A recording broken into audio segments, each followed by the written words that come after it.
Viens, Xiaoyi. Faisons une partie d'échecs. D'accord. Je n'y ai pas joué depuis longtemps.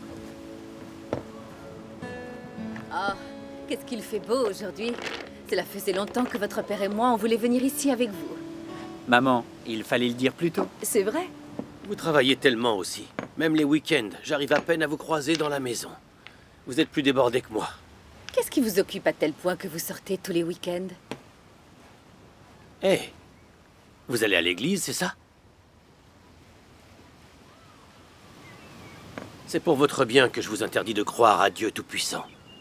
Je vous dis souvent que dans les familles du Parti communiste, on ne croit qu'au marxisme, léninisme et à la pensée de Mao. Hors de question de croire en Dieu. Le PCC réprime et condamne l'Église de Dieu Tout-Puissant. Mais vous pensez que ce sont des accusations inventées de toutes pièces. Alors je vous pose la question.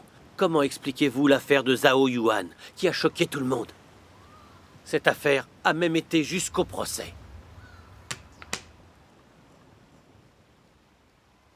Après cette affaire Zhao Yuan, le gouvernement a intensifié la répression sur les églises à domicile, en ayant même recours à la police armée pour réprimer l'Église de Dieu Tout-Puissant. Et en menant des campagnes intensives de perquisition et d'arrestation visant les membres de l'Église de Dieu Tout-Puissant. Les gens ont exprimé beaucoup de doutes à propos de l'affaire de Zhao Yuan du Shandong. On a dit que c'était une fausse affaire, fabriquée par le parti pour influencer l'opinion publique afin de soutenir sa répression contre votre Église. Les médias chinois ont tous parlé de l'affaire, sans se demander si les faits étaient vrais ou faux. Ça a même eu de l'impact dans divers pays du monde. Mais malgré l'affaire Zhao Yuan du Shandong, beaucoup de gens croient encore au Parti communiste. C'est pourquoi j'aimerais bien connaître ce que vous pensez exactement de toute cette histoire.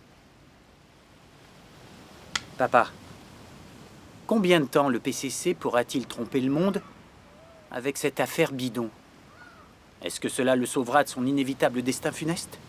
L'affaire Zhao Yuan du Shandong a eu des impacts considérables dans le monde entier. Elle a trompé beaucoup de gens ignorants.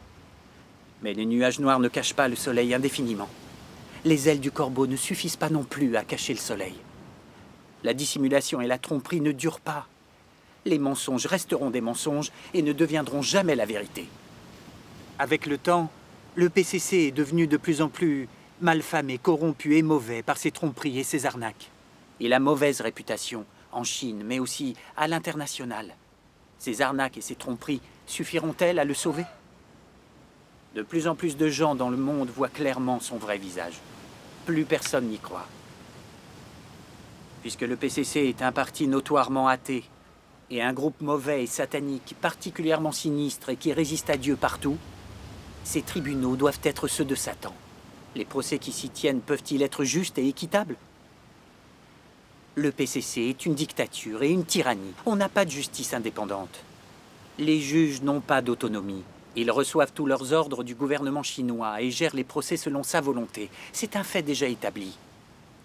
Les affaires jugées ne sont vouées à être qu'une déformation absurde des faits, une inversion de leur réalité. En s'engageant durant toutes ces années dans des luttes politiques, le parti a influencé l'opinion publique avec des coups montés. Il est des plus habiles dans cet art. Quand l'affaire Zhao Yuan du Shandong a été jugée, les accusés ont été plutôt clairs. Ils ont déclaré au tribunal « Je n'ai jamais eu de contact avec l'Église de Dieu Tout-Puissant. Ce que l'État réprime, c'est le Dieu Tout-Puissant auquel croit Zhao Weishan, pas le Dieu Tout-Puissant auquel nous croyons. » Les accusés eux-mêmes n'ont pas reconnu appartenir à l'Église. Et celle-ci a affirmé qu'elle ne les connaissait pas. Pourquoi le juge ne s'en est-il pas tenu aux faits?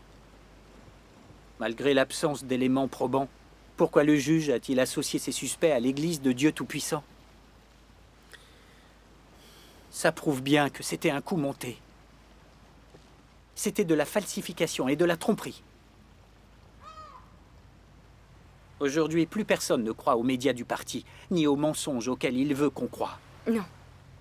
Papa, tu as travaillé au sein de ce système pendant des années. Tu vois sans doute ces choses beaucoup mieux que moi. Crois-tu vraiment que l'affaire Zhao Yuan du Shandong aidera le PCC à rester au pouvoir? Papa, comme je suis journaliste, je comprends bien toutes ces choses-là. Avant de réprimer violemment les croyances religieuses, les mouvements des droits, les manifestations ethniques, etc., Le parti fabrique une fausse affaire afin d'influencer l'opinion publique et de provoquer les gens pour lancer ensuite une répression. Prenons le mouvement étudiant du 4 juin.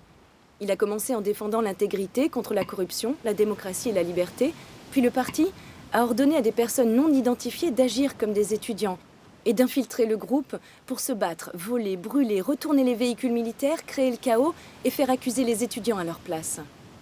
Du coup, le mouvement étudiant a été qualifié de contre-révolutionnaire et accusé de provoquer des émeutes, et le parti a trouvé cette excuse pour le réprimer. La répression des étudiants qui a suivi cet événement a été sanglante. Plusieurs milliers d'entre eux, au moins, ont été tués et écrasés par des chars. C'est comme ça que le PCC a mis en scène l'événement sanglant de Tiananmen qui a glacé les Chinois et choqué le monde entier. C'est aussi comme ça qu'il a réprimé les manifestations qui ont eu lieu au Tibet. Le gouvernement communiste a infiltré des gens dans la foule des manifestants pour commettre délibérément des incendies, des crimes, des pillages. Puis il a mobilisé l'armée pour massacrer les manifestants sous prétexte d'étouffer l'insurrection tibétaine. Ces faits suffisent amplement à prouver que monter de toutes pièces des mensonges, déformer les faits et piéger les gens, pour ensuite les réprimer violemment, sont les méthodes habituellement utilisées par le parti pour éradiquer les rébellions. L'affaire Zhao Yuan du Shandong a permis au parti de tromper le public et de justifier les persécutions contre l'Église de Dieu Tout-Puissant. C'est un autre crime perpétré dans le cadre des persécutions religieuses. Papa, tu es membre du système du PCC. Tu es donc mieux placé que nous pour connaître son mode opératoire. J'ai vécu avec les communistes pendant des années. Je sais très bien, par conséquent, de quoi ils sont capables. Malgré les grands airs qu'ils veulent se donner, les officiels en coulisses ne font que des mauvaises actions et de sombres malversations. Sans même parler de l'affaire Zhao Yuan. Il n'y a aucune justice dans les procès jugés par les tribunaux communistes. Derrière toutes les affaires, il y a des transactions et des pots de vin. Et il y a des motivations politiques derrière toutes les affaires impliquant des religions et des minorités.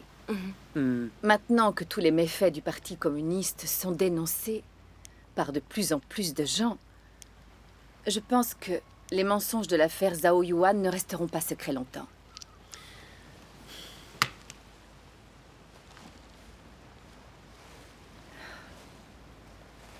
Je ne m'attendais pas à ce que vous soyez si perspicace au sujet des intentions cachées du PCC.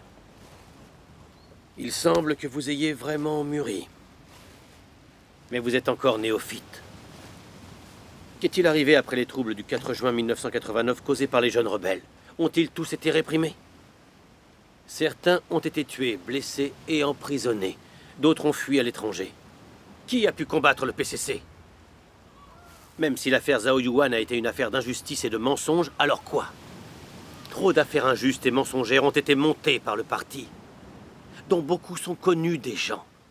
Mais qui peut régler le problème? Qui peut faire quoi que ce soit à ce sujet? Savez-vous en quoi croit le Parti communiste? Non, en quoi? Le PCC est un parti révolutionnaire. Il croit au mensonge et à l'usage de la force, c'est-à-dire la prise du pouvoir par la violence. Sa logique est simple au final. Un mensonge deviendra la vérité s'il est répété 10 000 fois.